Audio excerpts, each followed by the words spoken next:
जी, आज के लेक्चर के अंदर हम सीपीसी का आर्डर 6 को डिस्कस करेंगे। जो हमारा प्लीडिंग्स के हवाले से, उससे पहले आर्डर को स्टार्ट करने से पहले हम समझेंगे कि प्लीडिंग्स क्या है।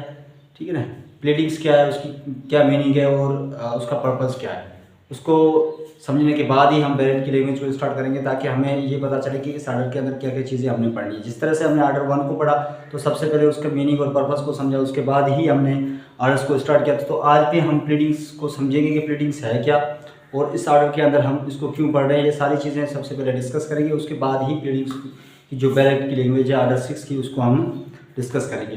देखें, प्लीडिंग्स जो है, प्लीडिंग्स है क्या, प्लीडिंग्स की मीनिंग क्या है। ठीक है, तो सबसे पहले हम देखेंगे प्लीडिंग्स की मीनिंग क्या है। तो देखें, ऐसी एक एप्लीकेशन जिसके थ्रू, ठीक है, एक ऐसी एप्लीकेशन जिसके थ्रू हम कोर्ट में किसी केस के, ठीक है, किसी केस के रिगार्डिंग उसके क्लेम या काउंटर क्लेम या फैक्ट इशू के बारे में पता चले, तो उसको हम क्या कहेंगे, प्लीडिंग्स कहेंगे। प्लीडिंग्स हम किसे कहेंगे, एक ऐसी एप्लीकेशन जिसके थ्रू कोर्ट के अंदर क्या पता चले कि जो केस है, ठीक है, उसके रिगार्डिंग क्लेम क्या है, उसका काउंटर क्लेम क्या, फैक्ट इशू क्या है, तो कोर्ट को वो पता चले, तो उसको हम कहेंगे प्लीडिंग्स।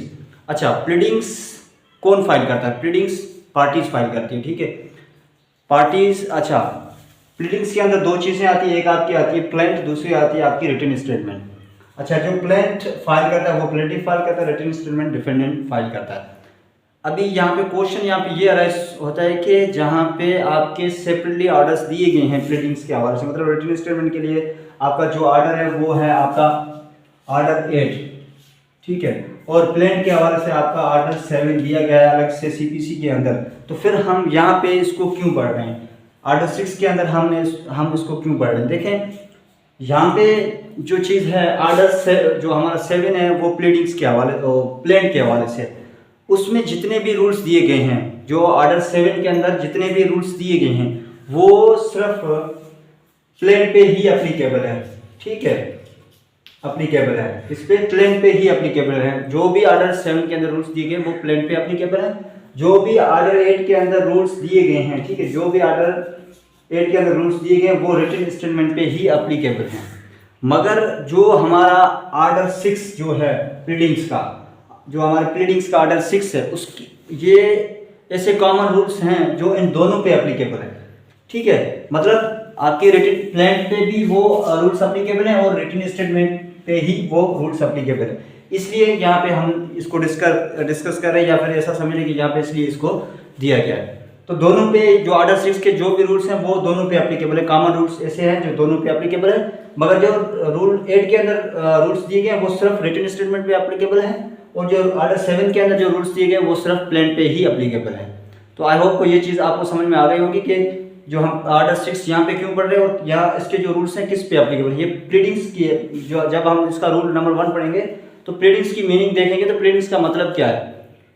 तो उसके अंदर हमारा जो रूल नंबर 1 यही बात करता है कि प्लीडिंग्स मीन्स, प्लीडिंग का मतलब जो है वो प्लेंट और रिटन स्टेटमेंट है, दोनों को हम प्लीडिंग्स कहेंगे। ठीक है, इसको भी हम प्लीडिंग कहेंगे, इसको भी हम प्लीडिंग कहेंगे। ठीक है, प्लीडिंग्स कहेंगे। तो ये दोनों डेफिनेशन इसके अंदर आ जाती है प्लीडिंग्स के अंदर। तो अब हमारा जो रूल नंबर 2 है, इसके बाद रूल नंबर 2 जो बात करता है वो है हमारा pleadings to state material facts and not evidence. यहाँ पे जो हमारा रूल नंबर 2 जो बात करता है वो बात करता है मटेरियल फैक्ट के हवाले से। ठीक है, मतलब कि आपने, रूल नंबर 2 जो बात करता है वो ये है कि आपने अपनी प्लीडिंग्स के अंदर, आपने अपनी प्लीडिंग्स के अंदर सिर्फ मटेरियल फैक्ट्स ही लिखने हैं। ठीक है, आपने किसी भी एविडेंस की बात नहीं करनी, आपने कोई एविडेंस उसके अंदर नहीं लिखना, आपने सिर्फ अपने मटेरियल फैक्ट्स ही लिखने हैं। यहाँ पे ये समझने वाली है कि मटेरियल फैक्ट्स हम किसे कहते हैं। भाई, मटेरियल फैक्ट्स हम उससे कहते हैं जिससे, मटेरियल फैक्ट्स जो डिटरमाइन क्या करते हैं कि आपका डिफेंस क्या है, आपका क्लेम क्या है। ठीक है, आपने वही चीज़ें लिखनी है, आपका डिफेंस क्या है। अभी देखें, रिटन स्टेटमेंट है, जो डिफेंडेंट होगा वो अपना डिफेंस लिखेगा, प्लेंट के अंदर जो प्लेंटिफ होगा वो अपना क्लेम लिखेगा, वो आपने लिखना है, उसको हम कहते हैं मटेरियल फैक्ट्स। ठीक है, उसके अंदर आपने कोई एविडेंस की बात नहीं करनी। दूसरी चीज़ इसके अंदर ये है कि आपने उसको पैराग्राफ के अंदर लिखना है, आपका जो क्लेम है, जो आपका डिफेंस है, उसको आपने पैराग्राफ के फॉर्म में लिखना है और उसकी नंबरिंग आपको देनी है। ठीक है, ये आपका रूल नंबर 2 सिंपली यही कहता है। उसके बाद रूल नंबर 3 है, ये कह रहा है, रूल नंबर 3 कह रहा है अपेंडिक्स ए के अंदर जो आपका फॉर्म दिया गया उसके तहत आपने अपनी प्लीडिंग्स को बनाना है, ड्राफ्ट करना है। उसके बाद है rule number 4, particular to be given where necessary. Rule number 4 simply ये कहता है किसी अगर आपका कोई भी क्लेम मिसरिप्रेजेंटेशन से है, फ्रॉड से है, या अनड्यू से है, या विलफुल डिफॉल्ट से है, तो उसका सारा कुछ आपने लिखना है, ठीक है। जो भी उसका मैनर है वो आपने सारा कुछ लिखना है, ठीक है। आपने डेट मेंशन करनी है, आपने अपना प्लेस मेंशन करनी है, मैनर मेंशन करना है, सारी चीज़ें आपने उसके अंदर लिखनी है। जो भी आपके मटेरियल फैक्ट्स हैं उसमें आपको वो सारी चीज़ें आपने लिखनी है जो आपका उसमें क्लेम बनता है, ठीक है। अब सिंपली आपका रूल नंबर 4 ये कह रहा है कि आपका जो केस है वो मिसरिप्रेजेंटेशन के हवाले से है, या फिर अनड्यू इन्फ्लुएंस के हवाले से है, या विलफुल डिफॉल्ट के हवाले से, तो आपने अपने उसके अंदर सारी चीज़ें मेंशन करनी है, डेट, टाइम, प्लेस और आपका जो मैनर सारा उसके अंदर आपने मेंशन करना होता है। ये आपका रूल नंबर 4 कहता है। उसके बाद आ जाते हैं सिंपली आपका जो रूल नंबर 6, ऑर्डर 6 का रूल नंबर 6 ये कहता है कि कोई भी किसी भी प्रोविजन के तहत कोई ऐसी कंडीशन है तो आपने उस कंडीशन को अपनी प्लीडिंग्स के अंदर मेंशन करना होता है। हम इसको एग्जांपल की मदद से समझने की कोशिश करें तो देखें, अब मान लेते हैं ए और बी है, ठीक है। ए अपना घर सेल करना चाहता है, ठीक है। बी को अपना घर सेल करना चाहता है, मगर बी कंडीशन ये लगाता है कि अगर ए घर के अंदर स्विमिंग पूल बनाएगा तब ही मैं इसका घर खरीद करूंगा। अब मान लेते हैं ये अपने घर के अंदर स्विमिंग पूल नहीं बनाता और बी के अगेंस्ट जाके स्पेसिफिक परफॉर्मेंस या डैमेजेस के लिए वो सूट फाइल कर देता है, ठीक है। तो अब यहाँ पे बी को क्या बताना है, बी जो है कोर्ट को क्या बताएगा कि सर मैं अपना जो पार्ट है उसको परफॉर्म करने के लिए रेडी हूँ। अच्छा, जिस कंडीशन को फुलफिल होना था वो कंडीशन फुलफिल नहीं हुई है। मतलब कौन सी कंडीशन, बी ने कौन सी कंडीशन लगाई थी कि ए जब घर के अंदर स्विमिंग पूल बना लेगा तभी वो उस घर को खरीद करेगा। तो ये कंडीशन बी को अपनी प्लीडिंग्स के अंदर जो रिटन स्टेटमेंट है उसके अंदर ये लिखनी है, मेंशन करनी है कि जो हमारी कंडीशन थी, हमारे बीच में जो कॉन्ट्रैक्ट हुआ उसकी जो कंडीशन है वो कंडीशन उसमें बतानी होती है। अगर नहीं बताएगा तो जनरली प्रेजम्पशन क्या है कि कोर्ट ऐसा मानेगी कि ए ने उस घर के अंदर स्विमिंग पूल बना ली, मतलब कि वो कंडीशन फुलफिल हो गई। इसी तरह अगर ए अपने घर के अंदर स्विमिंग पूल बना लेता है और ये इनकार करता है और फिर जब ए इसके अगेंस्ट जाता है तो ए ने अपनी प्लान के अंदर ये मेंशन करना है हमारे बीच में ऐसी कोई कंडीशन थी वो स्विमिंग पूल के रिलेटेड वो मैंने बना लिए। अब तो क्या होगा, ए प्लेटिव को भी ये चीज़ मेंशन करनी होती है अपने प्लीडिंग्स के अंदर, ठीक है। तो यहाँ पे प्लीडिंग्स को आपको पता है कि प्लीडिंग्स प्लेट और रिटन स्टेटमेंट दोनों को कहते हैं, तो इन दोनों को अपनी अपनी प्लीडिंग्स के अंदर ये चीज़ मेंशन करनी है, जो कंडीशन है उसको मेंशन करना होगा, ठीक है। अदरवाइज अगर वो नहीं करेंगे तो उसका जनरली प्रेजम्पशन यही है कि कोर्ट ऐसा मानेगी कि वो कंडीशन फुलफिल हो गई है या नहीं हुई है। उसके बाद आते हैं रूल नंबर 7 डिपार्चर के हवाले से। इसमें है कि आपने कोई क्लेम फाइल कर दी है, ठीक है। अभी आपको किसी भी जो आपका ओरिजिनल क्लेम उससे हटकर कोई न्यू ग्राउंड पे आप कोई और क्लेम उसके अंदर ऐड करना चाहते हैं तो वो होगा आपका अमेंडमेंट के थ्रू आप उसको ऐड कर सकते हैं। सिंपली आपका रूल नंबर 7 यही कहता है। इसकी जो डिटेल है वो रूल नंबर 17 के अंदर हम डिस्कस करेंगे। उसके बाद है रूल नंबर 8। रूल नंबर 8 है denial of contract. Rule number 8 जो हमारा है वो है डिनायल ऑफ कॉन्ट्रैक्ट के हवाले से। अभी यहाँ पे देखिए जो हमारा रूल नंबर 8 कहता है वो सिर्फ ये बात करता है जो भी है वो डिनायल ऑफ कॉन्ट्रैक्ट के हवाले से कि देखिए यहाँ पे कॉन्ट्रैक्ट का जो पार्टीज है, ठीक है, जो पार्टी है या डिफेंडेंट है या प्लेंटिफ, ठीक है, वो उस प्लीडिंग के अंदर क्या कर रहा है, उस कॉन्ट्रैक्ट की लीगलिटी को डिनाई नहीं कर रहा, उस कॉन्ट्रैक्ट के फैक्ट को डिनाई कर रहा है, ठीक है। मतलब ऐसा कि वो कॉन्ट्रैक्ट को ही नहीं मानता कि भाई ऐसा कोई कॉन्ट्रैक्ट हुआ ही नहीं, इस तरह से, ठीक है। ये नहीं कह रहा है कि वो कॉन्ट्रैक्ट वाइड था या ऐसा था ऐसा नहीं मानता, उसकी लीगलिटी पे वो नहीं कहता। कोर्ट क्या मानेगी कि जो इसको नहीं मानना, जो उसको डिनाई कर रहा है, वो कोर्ट ऐसे तस्लीम करेगी कि उस फैक्ट को वो नहीं मान रहा, ठीक है। ये नहीं माना जाएगा कि उसकी लीगलिटी को वो नहीं मान रहा। यहाँ पे लीगलिटी की बात नहीं है, यहाँ पे फैक्ट की बात है कि जो कॉन्ट्रैक्ट उनके बीच में, मान लेते हैं कि ए ने कहा कि हमारे बीच में ऐसा कोई कॉन्ट्रैक्ट हुआ था, तो बी उस चीज़ को डिनाई कर रहा है, उस कॉन्ट्रैक्ट को ही डिनाई कर रहा है कि ऐसा हमारे बीच में कोई कॉन्ट्रैक्ट हुआ ही नहीं। इस बात को वो डिनाई नहीं कर रहा कि हमारे बीच में ऐसा कोई कॉन्ट्रैक्ट हुआ था, अब वो कॉन्ट्रैक्ट वॉइड है, ऐसा नहीं कर रहा है। सिंपली ये कह रहा है कि ऐसा कोई हमारे बीच में कॉन्ट्रैक्ट हुआ नहीं, उस फैक्ट को ही नहीं मान रहा, ठीक है। तो सिंपली हमारा ऑर्डर 8 यही बात करता है। उसके बाद हम आ जाते हैं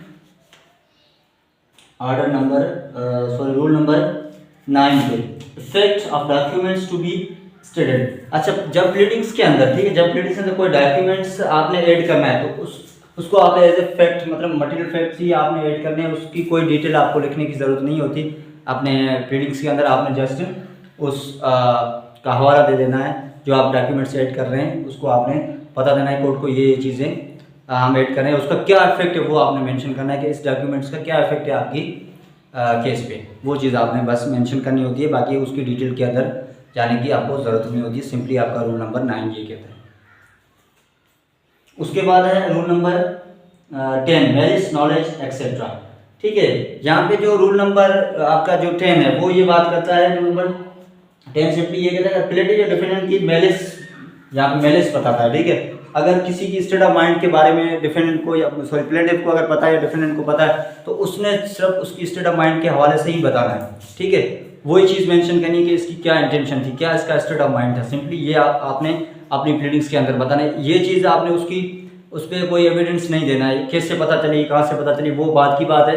ठीक है, अभी उसके अंदर आपकी उसकी स्टेट ऑफ माइंड के हवाले से आपने मेंशन करना होता है। ठीक है, सिंपली आपका जो ऑर्डर नंबर रूल नंबर 10 ये कहता है कि किसी भी प्लेंटिफ या डिफेंडेंट को, ठीक है, या प्लेंटिफ या डिफेंडेंट, अगर प्लेंटिफ किसी डिफेंडेंट की जो मैलिस है उसको बयान करता है, अपनी मेंशन करेगा, तो वो उसकी स्टेट ऑफ माइंड के हवाले से ही उसको उस चीज़ के अंदर लिखना है अपनी प्लीडिंग्स के अंदर। उसके कोई भी एविडेंस देने की ज़रूरत नहीं है, वो कैसे पता चली, कहाँ पर किसने बताया, वो चीज़ें बाद की बात है। जिस सिर्फ अभी उसको क्या मेंशन करना है, उसकी जो नीयत है, फ्रॉडुलेंटली जो नीयत है, उसको इंटेंशन है, उसको उसमें लिखना होता है अपनी प्लीडिंग्स के अंदर। सिंपली रूल नंबर 10 ये बोलेंगे।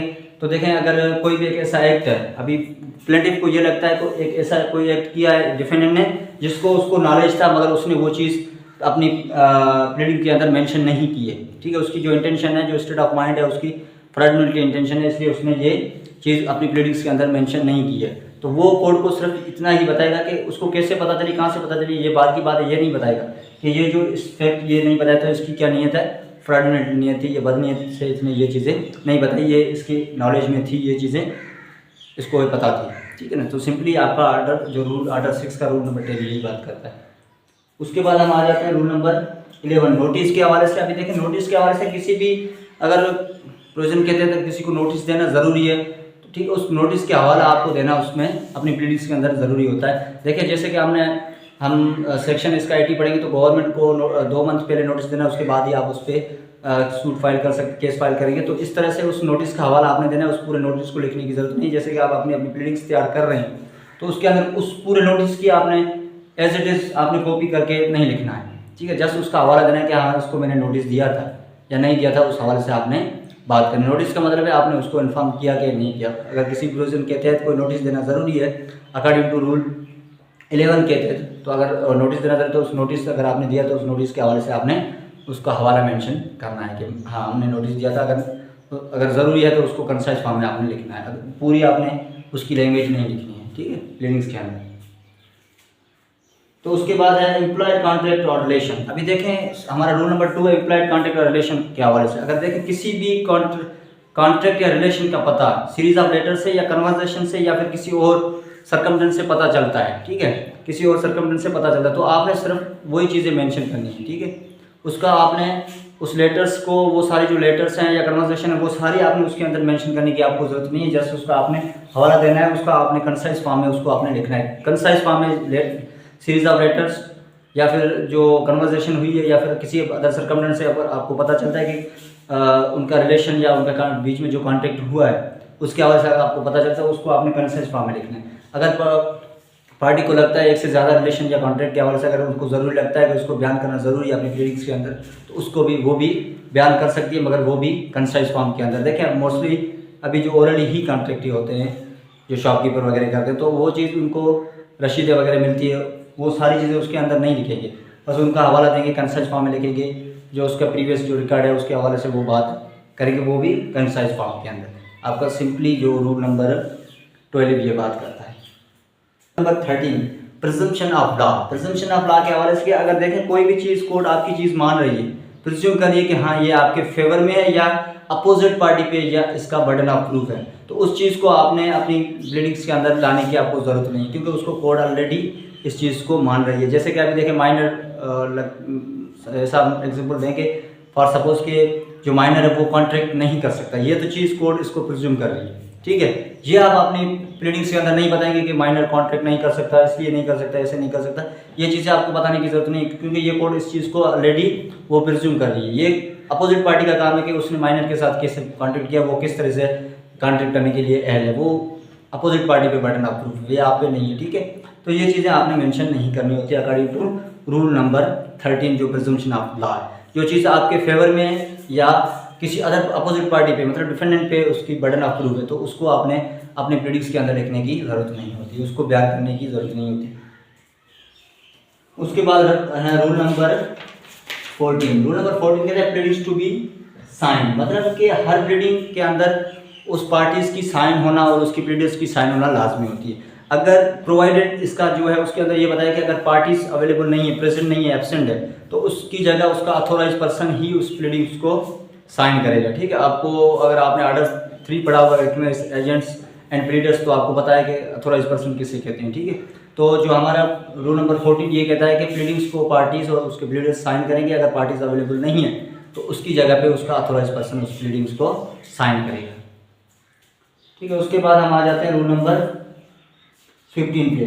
रूल नंबर 15 जो हमारा वो वेरिफिकेशन ऑफ प्लीडिंग्स है, ठीक है। प्लीडिंग्स को वेरिफिकेशन का प्लीडिंग्स जो है वेरिफिकेशन ऑफ प्लीडिंग का मतलब ये है कि प्लीडिंग्स जो होती है उनको वेरीफाई करना पार्टीज को ज़रूरी होता है, उसको वेरीफाई करना पार्टीज को ज़रूरी होता है। अगर पार्टीज नहीं है तो कोई अथोराइज पर्सन है तो उसको वो वेरीफाई करेगा, ठीक है। हर एक पैराग्राफ को वो वेरीफाई करेगा, हर एक बताएगा कि जो ये चीज़ें वो वेरीफाई करने का मतलब है कि हर पैराग्राफ जो पैराग्राफ आप लिखेंगे, हमने पढ़ा कि रूल 2 के अंदर आपने जो भी आपके फैक्ट्स होंगे, मटेरियल जो फैक्ट्स आप लिखेंगे उसको पैराग्राफ के अंदर लिखने, तो आपने वो पार्टीज को क्या करना है, पार्टीज या अथोराइज पर्सन को उसको वेरीफाई करना है। ये जो चीज़ें हैं वो मेरी नॉलेज में हैं या ये जो चीज़ें मुझे मिली थी वो किसी और से इन्फॉर्मेशन मिली थी, जो कि ये सारी चीज़ें क्या है, ट्रू है। फॉर सपोज के देखें आपके प्लीडिंग्स के अंदर 10 उसके पैराग्राफ हैं, ठीक है। आपने 10 पैराग्राफ जिसमें आप 7 कह रहे हैं कि मुझे इसकी नॉलेज है, ये ट्रू है। जो 3 है वो किसी और से आपको उसकी इन्फॉर्मेशन मिली, जो आप उनको क्या मानते हैं, ट्रू मानते हैं, जिसमें आपने मेंशन की है इसके अंदर। अच्छा, जो रूल नंबर 15 का जो पर्पज़ आप देखें, पर्पज़ क्या है इसका, पर्पज़ ये है कि जो पर्सन है, जो पार्टी है, वो वेरीफाई अपनी प्लीडिंग्स को कर रही है, फिर आके ये क्लेम ना करे या ये प्ली ना लेके आए कि भाई इसके हवाले से मुझे नॉलेज नहीं थी, इस फैक्ट के हवाले से मुझे पता नहीं था। तो इसलिए आपकी प्लीडिंग्स को वेरीफाई करना ज़रूरी होता है पार्टीज़ को। उसके बाद हमारे पास रूल है 16। रूल नंबर 16 है स्टेटिंग आउट प्लीडिंग्स, ठीक है। यहाँ पे ये कि कोर्ट को प्रोसीडिंग के अंदर, प्रोसीडिंग जब चलती है आपकी कोर्ट के किसी भी स्टेज पे, केस के किसी भी स्टेज पे, कोर्ट को लगता है कि प्लीडिंग्स के अंदर कोई अननेसेसरी चीज़ें हैं या फिर स्कैंडलस है या फिर फेयरवेलिस है या प्रिजुडाइज है, ऐसी कोई चीज़ें लगती है जो आपके ट्रायल को एम्बेरस कर रही है, सही तरीके से नहीं चलने दे रही है, तो उसको क्या कर सकती है, स्ट्रिक आउट अमेंड कर सकती है, मतलब उस चीज़ को वो हटा सकती है। कोर्ट को अगर लगता है कि ये चीज़ें जो हैं वो क्या है, उसको स्ट्रिक आउट कर सकती है। अननेसेसरी है, एम्बेरस है, स्कैंडलस है या फेयरवेलिस है या फिर वेक्शियस है, ऐसी चीज़ें जो हैं उसको क्या कर देगी, कोर्ट उसको हटा देगी according to rule number 16। Rule number 16 simply यही बात, ये जो बेस करता है वो इंटरेस्ट ऑफ जस्टिस पे बेस करता है। अगर आपकी प्लीडिंग्स के अंदर कोई अननेसेसरी चीज़ें हैं तो उसको कोर्ट आपकी प्रोसीडिंग के दौरान किसी भी स्टेज के दौरान उसको स्ट्राइक आउट कर सकती है, हटा सकती है उसको, ठीक है। कोई भी स्कैंडलस है या फेयरवेलिस हो या प्रिजुडाइज, ऐसी चीज़ें आप अननेसेसरी है जो ट्रायल को डिले कर रही हैं, ठीक है, तो उसको कोर्ट क्या करेगी, उसको हटा सकती है। ये रूल नंबर 16 आपकी बात करता है। उसके बाद है हमारा rule number 17 amendment of pleadings. Amendment of pleadings के हवाले से रूल नंबर 17 है, जब पार्टीज अपनी प्लीडिंग्स को देखें, जब पार्टीज अपनी प्लीडिंग्स को कोर्ट के अंदर सबमिट करती है, फाइल कर देती है, ठीक है, फाइल करती है उसको, अब पार्टीज को लगता है कि उनकी जो प्लीडिंग्स है वो क्या है, डिफेक्टेड है या इनकम्प्लीट है, तो वो अपनी प्लीडिंग के साथ एक एप्लीकेशन देंगे अमेंडमेंट के हवाले से। अच्छा, ये कोर्ट के पास पावर है कि उस एप्लीकेशन को एक्सेप्ट करे या रिजेक्ट करे, वो कोर्ट के पास, कोर्ट का हमारा डिस्क्रिप्शन पावर होता है, ठीक है। अभी देखें जो कंट्रोवर्सी है पार्टीज के बीच में, उसके रिलेटेड अगर आप एप्लीकेशन दे रहे हैं तो फिर आपकी कोर्ट उस एप्लीकेशन को एक्सेप्ट करेगी, मतलब आपको अमेंडमेंट करने की परमिशन देगी। अदरवाइज आपकी कोर्ट उसको परमिशन है, अगर आपकी जो एप्लीकेशन है वो आपका जो आपके पार्टीज के बीच में जो कंट्रोवर्सी है, कंट्रोडिक्शन है, उसके हवाले से नहीं है, उसके रिलेटेड नहीं है, तो फिर कोर्ट आपको परमिशन नहीं देगी, अदरवाइज आपको परमिट कर देगी, आप अपनी प्लीडिंग्स के अंदर अमेंडमेंट कर सकते हैं विदिन 14 डेज। जिस दिन से आप विदिन 14 डेज के अंदर आपने उस प्लीडिंग को क्या करना होता है, अमेंड करना होता है। सिंपली आपका जो ऑर्डर नंबर रूल नंबर 17 यही कहता है कि अगर पार्टीज को लगता है तो आप जब वो एप्लीकेशन देंगे तो अगर कोर्ट को लगता है कि ये क्या है, जस्टिफाई है आपकी जो एप्लीकेशन और रीज़नेबल है, आपका जो पार्टीज के बीच में कंट्राडिक्शन चल है उसके हवाले से उसके रिलेटेड है, तो फिर आपकी एप्लीकेशन को क्या किया जाएगा, आपको अमेंडमेंट की परमिट दी जाएगी, अदरवाइज नहीं दी जाएगी। उसके बाद लास्ट इसका जो रूल है, failure to amend after order. जब अकॉर्डिंग टू रूल 17 के तहत आपको अमेंडमेंट की परमिशन दे दी गई है, आप अपनी प्लीडिंग्स के अंदर अमेंडमेंट कर सकते हैं। अगर पार्टी जिस दिन से परमिशन दी गई है उससे लेकर 14 दिन के अंदर 14 डेज के अंदर अगर आप अपनी प्लीडिंग्स में अमेंडमेंट करने से फेल हो जाते हैं तो फिर आप उस उस प्लीडिंग के अंदर अमेंडमेंट नहीं कर सकते। हाँ, एक क्वेश्चन ये है कि अगर आप कोर्ट को सेटिस्फाई कर लेते हैं एक ऑथेंटिक रीजनेबल रीज़न दे के कि हाँ इस वजह से हम प्लीडिंग्स के अंदर इस वजह से मैं प्लीडिंग्स के अंदर अमेंडमेंट नहीं कर सका, तो फिर अगर कोर्ट सेटिस्फाई हो जाती है तो फिर आपको उस 14 डेज़ को टाइम इंक्रीज़ कर सकती है। अदरवाइज़ आपका 14 डेज़ का ही टाइम होता है आपके पास अपनी प्लीडिंग्स की अंदर अमेंडमेंट करने के लिए। ये था आपका ऑर्डर 6। आई होप आप ये सारी चीज़ें समझ गए होंगे। अगर चैनल पे पहली बार है तो चैनल को लाजमी सब्सक्राइब करें, साथ में बेल आइकन उसको प्रेस करें ताकि आने वाली जो भी वीडियो होगी उसकी नोटिफिकेशन आपको मिलती रहे। अगर लॉ गेट के हवाले से आपको 100% पासिंग नोट्स चाहिए, जो बेल के MCQs चाहिए, तो आप व्हाट्सएप नंबर जो शो हो रहा है उस पर रब्ता करके हासिल कर सकते हैं। वीडियो देखने के लिए बहुत बहुत शुक्रिया। मिलते हैं नेक्स्ट वीडियो में, तब तक के लिए अल्लाह हाफ़िज़।